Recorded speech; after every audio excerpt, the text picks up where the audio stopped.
Twitter ने BJP के राष्ट्रीय प्रवक्ता संबित पात्रा की विश्वसनीयता पर सवाल खड़ा कर दिया है। ट्विटर ने उनके अकाउंट को उस कैटेगरी में डाल दिया है जिसमें अकाउंट होल्डर की बातों पर भरोसा नहीं किया जा सकता। यह मामला कई दिनों से चल रहा है। कई दिनों से आप सुन रहे होंगे, कई सारे शब्द आपके आसपास घूम रहे हैं।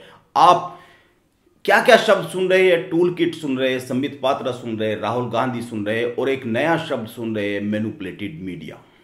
ट्विटर और केंद्र सरकार ने ट्विटर को इस पर बड़ी तगड़ी फटकार लगाई है। उसने कहा है कि मैनिपुलेटेड मीडिया शब्द को आप क्यों बीजेपी के नेताओं के लिए यूज कर रहे हैं। यह चल क्या रहा है? दरअसल ट्विटर ने बीजेपी के राष्ट्रीय प्रवक्ता संबित पात्रा के एक ट्वीट को मैनिपुलेटेड मीडिया में रख दिया है। ट्विटर ने उनके अलावा बीजेपी के अन्य नेताओं को भी श्रेणी में रखा है।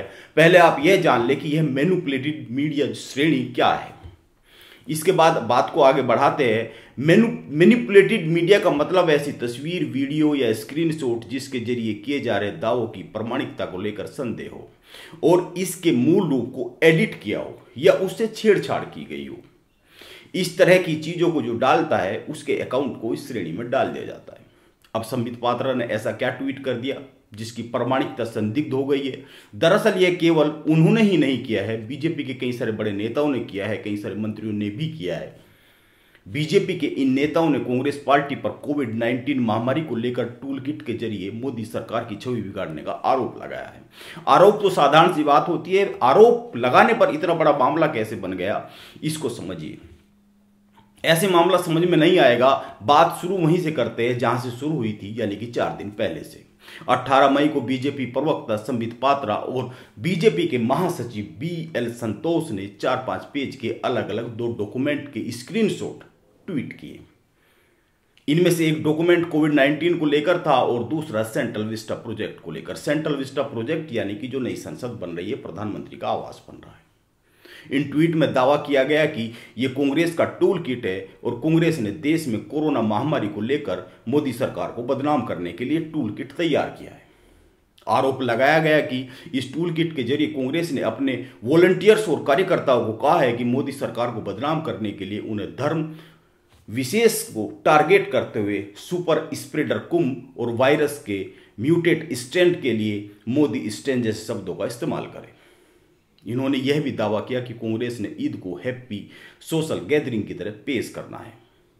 दरअसल इसको और साधारण भाषा में समझ लीजिए। इन लोगों का आरोप है कि भारत में जो इंडियन म्यूटेंट स्ट्रेन है कोरोना का, वो पूरी दुनिया में चर्चित है, पूरी दुनिया में सबसे खतरनाक बताया जा रहा है। तो इन्होंने कहा, इनका कहना है कि कांग्रेस के लोगों ने डॉक्यूमेंट अपने लेटर हेड पर अपने कार्यकर्ताओं को भेजे और ये कहा कि अब से इसको इंडियन स्ट्रेन की जगह मोदी स्ट्रेन कहा जाए, यानी कि वायरस मोदी स्ट्रेन कहा जाए, ताकि मोदी की छवि को खराब किया जा सके। इसी का इन्होंने विरोध किया।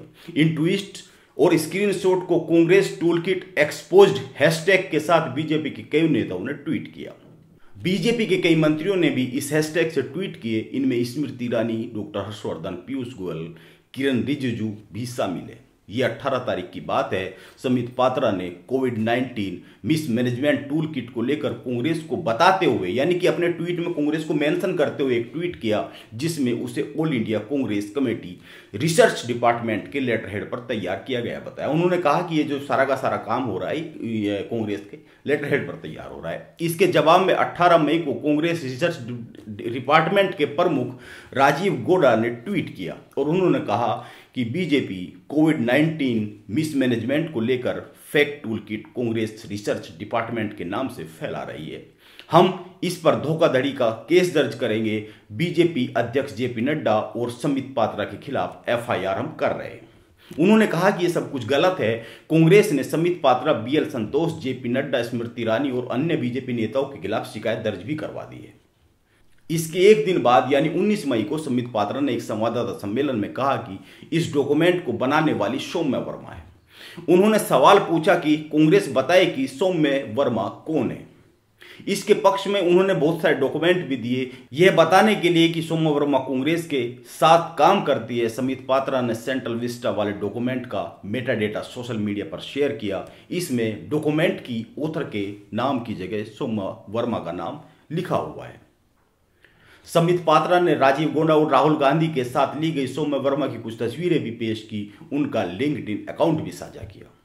इन अकाउंट के बायो में जानकारी दी गई है कि सौम्या राजीव के लिए काम करती है। बीबीसी ने बात की है राजीव से। राजीव कांग्रेस रिसर्च डिपार्टमेंट के प्रमुख है। राजीव गोंडा ने बीबीसी को बताया है कि सौम्या वर्मा उनकी टीम का हिस्सा है और उन्होंने सेंट्रल विस्टा पर रिसर्च डॉक्यूमेंट बनाया है, लेकिन कोविड-19 को लेकर टूल किट बनाने का जो आरोप लगाया जा रहा है वह सरासर गलत है।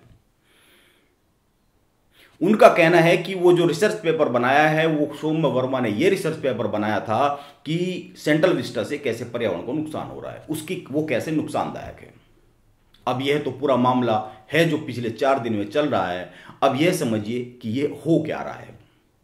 इस बात पर आते हैं जहां से हमने बात शुरू की थी। समित पात्रा सहित बीजेपी के कई नेताओं के ट्वीट को मैनिपुलेटेड मीडिया श्रेणी में डालना बीजेपी को क्यों बर्दाश्त नहीं हो रहा है और इस पर सरकार ने ट्विटर से क्या कड़ा मैसेज दिया है ट्विटर को। आपको याद होगा मैनिपुलेटेड मीडिया लेवल ये शब्द कब चर्चा में आया था, जब अमेरिका के पूर्व राष्ट्रपति डोनाल्ड ट्रंप के इलेक्शन में झूठे दावों वाले कई ट्वीट्स को ट्विटर ने भ्रामक बताकर मैनिपुलेटेड मीडिया का लेवल लगा दिया था। इससे ट्विटर अकाउंट होल्डर की विश्वसनीयता पर सवाल खड़ा हो जाता है। इसलिए केंद्र सरकार इस मामले में सख्त हो गई है, क्योंकि इसमें तो उसके राष्ट्रीय प्रवक्ता के साथ साथ बीजेपी के बड़े नेता और केंद्रीय मंत्रियों की विश्वसनीयता पर सवाल खड़ा हो गया है। सरकार के इलेक्ट्रॉनिक्स और आईटी मंत्रालय ने ट्विटर को एक चिट्ठी भेजी है। इस चिट्ठी में लिखा है, क्या लिखा है हम पढ़ देते हैं। इस मामले से जुड़े अलग अलग पक्षों में से एक ने स्थानीय कानूनी एजेंसी के सामने टूल किट की सत्यता पर सवाल उठाते हुए शिकायत दर्ज की है। इसकी जांच की जा रही है। जब स्थानीय कानूनी एजेंसी टूल किट की सत्यता की जांच कर रही है, ट्विटर ने फिर भी इस मामले में एक तरफा निष्कर्ष निकाला है और मनमाने ढंग से इसे मैनिपुलेटेड मीडिया के रूप में टैग किया है। ट्विटर का यह कदम पूर्वाग्रह से ग्रसित है। वैसे इस पर सबके अपने अपने दावे हैं। सच क्या है वह तब सामने आएगा जब सामने आएगा, लेकिन हम तो यह कह सकते हैं कि देश इतने बड़े संकट से गुजर रहा है, लोग मर रहे हैं और देश के नेताओं को झूठ खेलने की झूठ खेलने से फुर्सत ही नहीं मिल रही है। देश के बड़े नेता झूठ खेल रहे हैं। हम झूठ इसलिए कह रहे हैं क्योंकि बीजेपी नेता कांग्रेसियों को और कांग्रेसी नेता बीजेपी वालों को झूठा करार दे रहे हैं। जाहिर सी बात है कोई तो झूठ बोल ही रहा है।